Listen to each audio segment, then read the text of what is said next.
Assalamualaikum warahmatullahi wabarakatuh. Selamat pagi anak-anak. Kita mulai pembelajaran hari ini, kelas 4, tema 1, subtema 2, pembelajaran 3 dan pembelajaran 4. Fokus kita hari ini tentang permainan tradisional dan contoh dari kerjasama. Tujuan dari pembelajaran hari ini adalah yang pertama, setelah melihat contoh permainan tradisional bakia, siswa dapat mengetahui pentingnya dari kerjasama. Kedua, setelah membaca teks, siswa mengetahui bahwa perbedaan bukanlah penghalang. Bekerja sama bisa dilakukan kapan saja. Saat kita bermain pun, kita bisa bekerja sama. Tahukah kamu bahwa kita dapat belajar bekerja sama dari permainan tradisional? Dan bagaimana cara menjalin kebersamaan dalam keberagaman tersebut? Ayo kita mulai pembelajaran hari ini. Oke, masih ingatkah kalian apa saja permainan tradisional yang ada di Indonesia?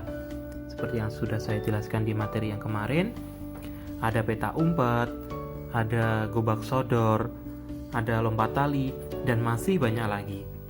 Dan sekarang, permainan tradisional yang akan kita pelajari adalah permainan bakia. Salah satu permainan tradisional Indonesia yang sangat menarik adalah permainan bakia. Permainan ini berasal dari Sumatera Barat. Bakia atau biasa disebut terompa bakwa di Sumatera Barat merupakan permainan yang menumbuhkan kekompakan. Sebelum melakukan permainan bakia, kalian atau kamu harus memperhatikan hal-hal berikut. Yang pertama, buatlah kelompok yang terdiri atas 3 orang. Jadi, Pak, apabila 4 orang boleh, 5 orang boleh? Boleh, tergantung lubang yang ada di dalam bakia tersebut. Apabila lubangnya nanti ada 4 pasang, bisa dilakukan oleh 4 orang. Yang kedua, masukkan masing-masing kaki ke dalam tali bakia. Ketiga, anggota kedua memegang bahu anggota di depannya, anggota ketiga memegang bahu anggota di depannya, dan begitu pun seterusnya. Keempat, anggota paling depan memberi tanda kapan berjalan dan kapan berhenti. Yang kelima, diskusikan kaki mana yang akan diangkat terlebih dahulu, kaki kanan atau kaki kiri. Yang keenam, untuk menjaga kekompakan, semua anggota bisa berteriak saat berjalan. Contohnya, kiri, kanan, kiri, ataupun dengan kesepakatan kelompok yang sudah kalian buat. Yang ketujuh, cobalah berkali-kali permainan ini dengan kelompokmu sampai terasa gerakan yang semakin baik dan kompak. Dan yang terakhir, nomor 8, kelompok yang pertama mencapai garis akhir adalah pemenangnya. Untuk lebih jelasnya, saya akan menunjukkan contoh dari permainan bakia ini. Perhatikan dengan baik video berikut ini. 1, 2, 3. Begitulah cara memainkan bakia. Setelah melihat tentang permainan bakia, coba kalian perhatikan pertanyaan yang ada di bawah ini.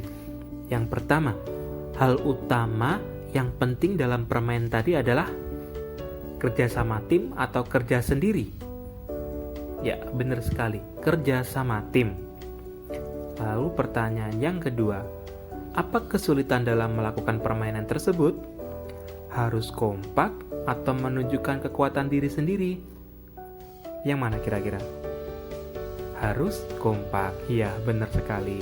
Pertanyaan yang terakhir, bagaimana sikap terhadap sesama anggota kelompok saat bermain? Apakah merendahkan merasa paling bisa? Atau saling mendukung, menghargai, dan menguatkan? Ya, benar sekali. Yang saling mendukung, menghargai, dan menguatkan. Dalam kelompok terdiri dari beberapa anggota yang memiliki kemampuan beragam. Namun, hal tersebut tidak menghalangi kita untuk tetap bekerja sama. Saling menghargai perbedaan dalam bekerja sama akan membantu tim mencapai tujuan. Dengan kerjasama, maka kebersamaan dalam keberagaman akan semakin terjalin dengan baik. Seperti apa ya bentuk kerjasama yang lain? Kita simak bacaan setelah ini tentang perbedaan bukanlah penghalang. Perbedaan bukanlah penghalang. Tidak seperti biasa, hari Minggu ini sekolah terlihat ramai. Hari itu, semua siswa diminta datang ke sekolah untuk menghias kelas masing-masing. Hari Senin akan diadakan lomba menyambut hari kemerdekaan. Bapak Kepala Sekolah berpesan, tiap kelas harus terlihat unik dengan kreasi anak-anak. Udin dan teman-teman sekelasnya juga datang ke sekolah pembagian tugas membuat hiasan telah dilakukan Udin dan teman-teman di hari Jumat yang lalu. Menghias kelas merupakan tanggung jawab bersama.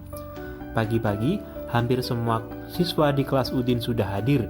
Hanya Edo dan Marta yang belum terlihat. Edo dan Marta sudah meminta izin pada teman-temannya untuk hadir terlambat. Mereka harus pergi ke gereja untuk melakukan ibadah pagi. Udin dan teman-teman lainnya tidak keberatan. Sebelum ke sekolah, Udin dan Siti mampir ke rumah Edo, lalu ke rumah Marta untuk mengambil bahan dan hiasan kelas yang telah disiapkan. Udin dan teman-teman memahami bahwa hari Minggu pagi merupakan waktu ibadah bagi Edo dan Marta yang beragama Katolik. Perbedaan waktu dan cara beribadah tidak menghalangi niat kerjasama mereka. Siang hari, sekolah semakin ramai. Kelas-kelas sudah terlihat indah dan semarak dengan hiasan merah putih buatan siswa sekelas. Begitupun kelas Udin, Edo dan Marta juga sudah terlihat di antara mereka. Selesai ibadah pagi di gereja, Edo dan Marta menyusul datang ke sekolah. Senang sekali Udin dan teman-temannya berbagi tugas. Ada yang mengunting kertas, ada yang naik ke atas meja untuk menggantung lampion kertas, ada juga yang menghias pintu dengan pita kertas merah putih. Lelah tidak terasa. Ketika tiba waktu sholat zuhur, Udin, Siti, serta teman-teman lain yang beragama Islam menjalankan ibadahnya. Edo, Marta, Dayu, serta beberapa teman lain yang tidak menjalankan ibadah sholat melanjutkan pekerjaan menghias kelas.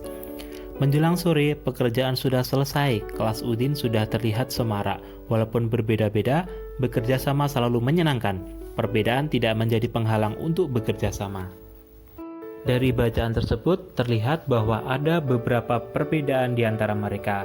Tapi mereka saling menghargai dan menghormati. Tujuannya untuk apa? Tujuannya untuk mempererat persatuan dan kesatuan. Apa contoh perbedaannya yang ada di bacaan tadi? Tadi ada perbedaan agama, ada yang beragama Islam, ada yang beragama Katolik. Tapi mereka saling menghargai dan menghormati. Masyarakat Indonesia terkenal dengan kebiasaannya bekerja sama.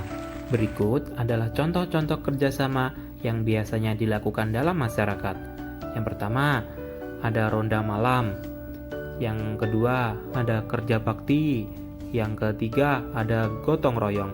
Dan masih banyak lagi contoh-contohnya yang ada di masyarakat yang mungkin kalian sudah mengetahuinya. Oke lah, kesimpulan pembelajaran hari ini. Yang pertama, dengan kerjasama sangatlah membantu dalam mencapai tujuan. Misalkan tadi saat bermain bakya. Yang kedua, dengan adanya perbedaan tidak menghalangi kita untuk bekerja sama. Kita akhiri pembelajaran daring hari ini. Semoga apa yang kita pelajari hari ini mendatangkan manfaat untuk kita semua. Tetap semangat belajar. Seperti biasa, nanti tugas akan saya berikan di file yang berbeda. Kalau sudah selesai, difoto dan dikirim ke WA pribadi saya. Oke, sekian saya akhiri. Wassalamualaikum warahmatullahi wabarakatuh.